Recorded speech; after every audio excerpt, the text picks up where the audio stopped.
This is without a doubt the biggest week for game releases this year so far. Not like there's been a lot of competition, but this week is absolutely packed with new games. So in this video, we'll be going over every big new game release this week. Let's get right into this. Let's start out with the heavy hitter, Monster Hunter World. Monster Hunter World is the latest in the long-running Monster Hunter franchise, which has had an impact over here in the West, but for a long time it's been a series that's been more associated with Japan. However, Monster Hunter World is definitely a game that's captivated a Western audience, which is great to see. Going back to the game's announcement at Sony's E3 2017 conference, Monster Hunter World right from the get-go had hit a level of anticipation that no other Monster Hunter game in the past had reached. And the franchise for a long time was a part of portable devices as well as various Nintendo platforms, but now that it's a part of next-generation consoles as well as a PC release down the line, the shackles have really come off for Monster Hunter World, and this game will feature much larger maps, seamless transitions between zones, and 4-player online co-op that'll allow you to play the game globally with anyone online. Monster Hunter World hits PlayStation 4 and Xbox One on January 26th, and as I mentioned, the PC version is going to come down the line sometime in the fall.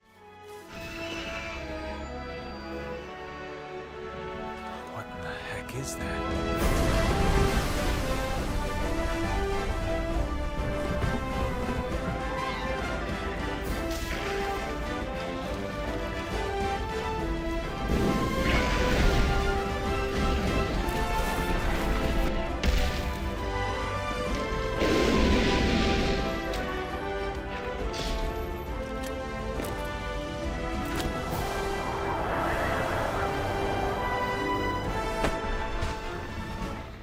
From one major release to another, we also have Dragon Ball FighterZ. You could say the exact same thing with Dragon Ball games as I said with Monster Hunter games. The Dragon Ball games have had their audiences, but they've been relatively smaller. However, for Dragon Ball FighterZ, it seems like the anticipation for this title is at a new level comparatively speaking to a lot of the other Dragon Ball games, and even with good releases recently like Dragon Ball Xenoverse, the anticipation for FighterZ is on another level. The game itself is being developed by Arc System Works, the guys behind BlazBlue as well as Guilty Gear, so you know they have some credibility when it comes to fighting game development. And gameplay itself is similar to Marvel vs. Capcom. It's 3-on-3, and you've got to beat all 3 opponents to win. Obviously, one of the major standouts of Dragon Ball FighterZ is the visuals. It's very slick and stylish in presentation, and that's great. Dragon Ball FighterZ is hitting PlayStation 4, Xbox One, and PC on January 26th. Celeste. Celeste is a very artistic platformer, and it's presented as a series of challenging platforming levels as the player guides the character up a mountain. You'll have the ability to move, jump, and dash the character across platforms, but the player can only perform a dash once before touching ground again. There's gonna be various collectibles, and while Celeste isn't the biggest game of the week, not by a long shot, it is one to keep your eye on, and it's hitting PlayStation 4 and Nintendo Switch and PC on January 25th.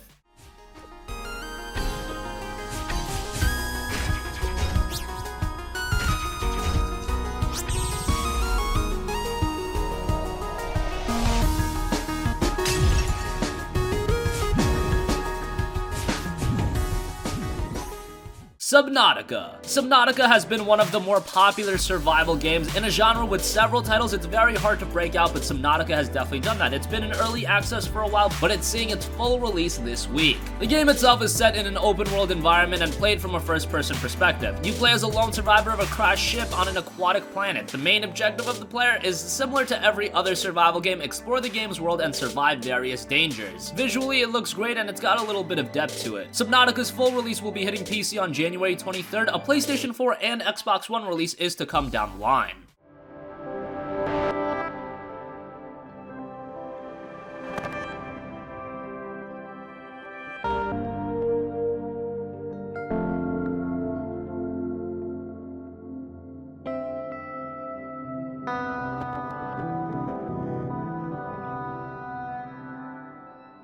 Lost Sphear. Lost Sphear is the latest game from Tokyo RPG Factory, a studio created by Square Enix to create old-school JRPGs, and their first game was I Am Setsuna, and that game, while it wasn't perfect, it did have some issues. It set a very nice foundation for what Tokyo RPG Factory could do in the future, and given the fact that it was their first game, it was pretty impressive. Now we have their second game in Lost Sphear, and it is a spiritual successor, and once again, it'll be emulating a similar style of play. If you're not completely sold on Lost Sphear yet, there is a demo available for the game game, so you can check that out. But hopefully with this release, Tokyo RPG Factory can build upon the quality they set with I Am Setsuna and make an even better game. Lost Sphear hits PlayStation 4, Nintendo Switch, and PC on January 23rd.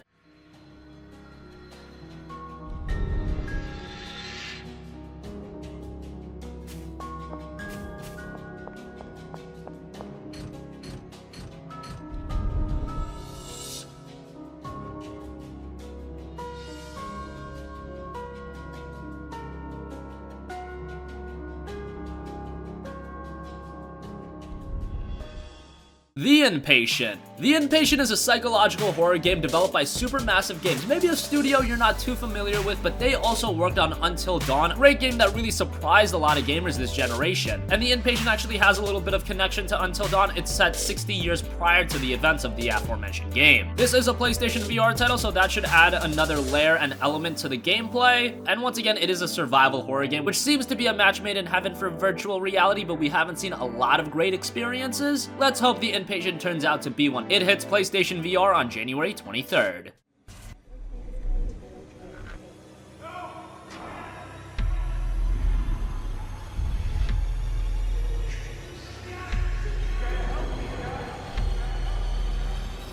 It's too big to keep quiet.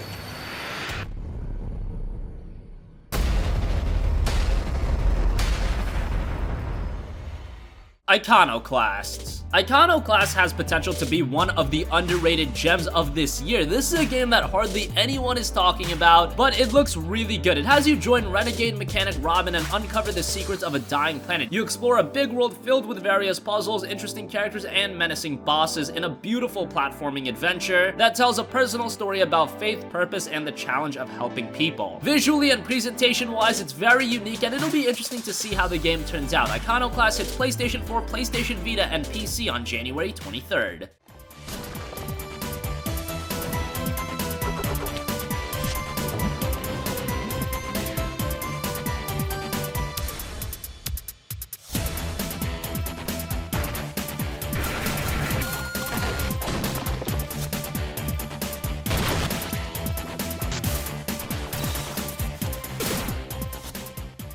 The Assassin's Creed Origins Hidden Ones DLC. I don't think it's hyperbole to say that Assassin's Creed Origins was one of the best games of 2017. Assassin's Creed is a franchise that rubs some people the wrong way. It's a franchise that was seeing yearly releases for a long time, but after the poor release of Assassin's Creed Unity and the subpar commercial performance of Assassin's Creed Syndicate, Ubisoft decided to take a year off with the Assassin's Creed franchise and came back in 2017 with AC Origins, and that game turned out to be great. And now we have the first major DLC, the Hidden Ones. It's set 4 years after the events of the main game. It sees Bayek travel to the Sinai Peninsula, where he will become entangled in a conflict between occupying Roman forces and a rebel faction. It also continues the story of the Hidden Ones, exploring the events that came after the formal founding of the Brotherhood. If you enjoyed Assassin's Creed Origins, obviously the DLC is going to be something you'll also enjoy. It hits PlayStation 4, Xbox One, and PC on January 23rd. And finally, Shu on Nintendo Switch. Shu is a game that's already been released on PC, but we really wanted to mention it because of how good it looks. It's a very stylish 2.5D platformer set in a beautiful and engrossing world. You guide Shu and a cast of hand-drawn characters as they run, jump, and glide their way across exotic lands, forever pursued by the monstrous and unrelenting storm. It touts 21 lush and expansive levels set in 5 diverse lands, a plethora of collectibles and secrets to discover, 10 recruitable characters, an incredible original soundtrack, and it'll allow you to compete in time trials to see who is the fastest out of your friends or the world. These indie titles seem to find a great home on the Nintendo Switch, and Shu looks to be another one. It hits the Switch on January 23rd.